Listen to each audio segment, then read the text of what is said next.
Once upon a time, in a grand and bustling city, there lived an emperor who adored clothes more than anything else in the world. His palace was filled with the finest fabrics and the most dazzling outfits. The emperor was so obsessed with clothes that he would change his outfit every hour.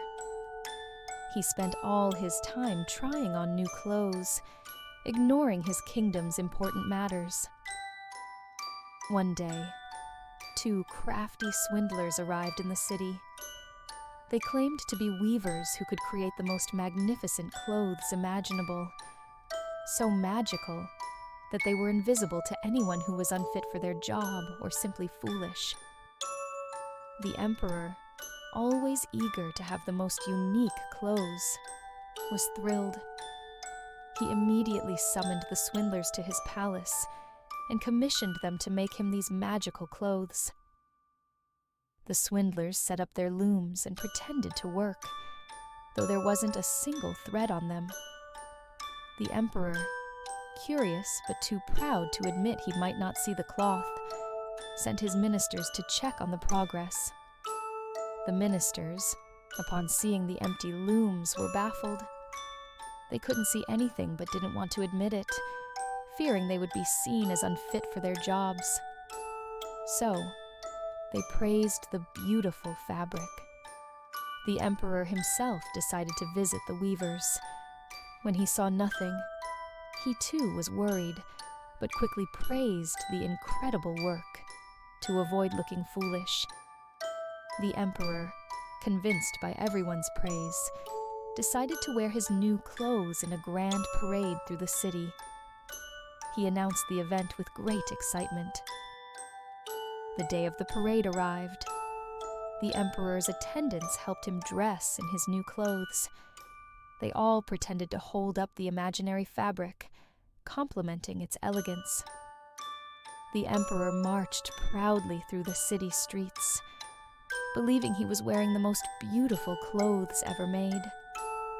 The townspeople, not wanting to appear foolish, all pretended to admire his outfit. Suddenly, a small child in the crowd blurted out, "But the emperor isn't wearing any clothes." The townspeople gasped, and soon everyone began to murmur and laugh. The emperor froze. He realized the truth, but was too proud to admit his mistake. He continued the parade, his face red with embarrassment, trying to keep his composure.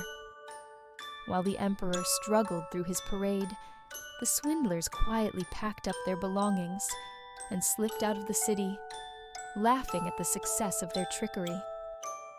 After the parade, the emperor returned to his palace, feeling humiliated. He realized how his vanity had blinded him and vowed to be a wiser ruler from that day on.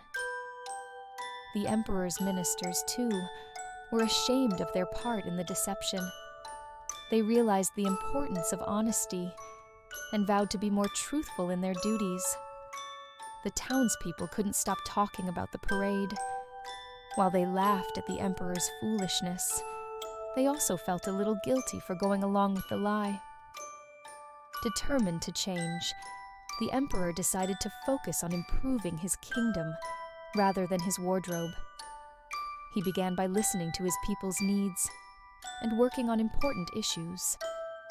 As the emperor changed, so did the kingdom. The people began to respect him, not for his clothes, but for his wisdom and kindness. The kingdom flourished like never before. The emperor learned that true worth isn't in appearances, but in character and actions. The people also learned the value of honesty, and the kingdom was better for it. And as for the swindlers, they were never seen again, but their tale lived on as a reminder to always stay true to oneself and to never be blinded by vanity.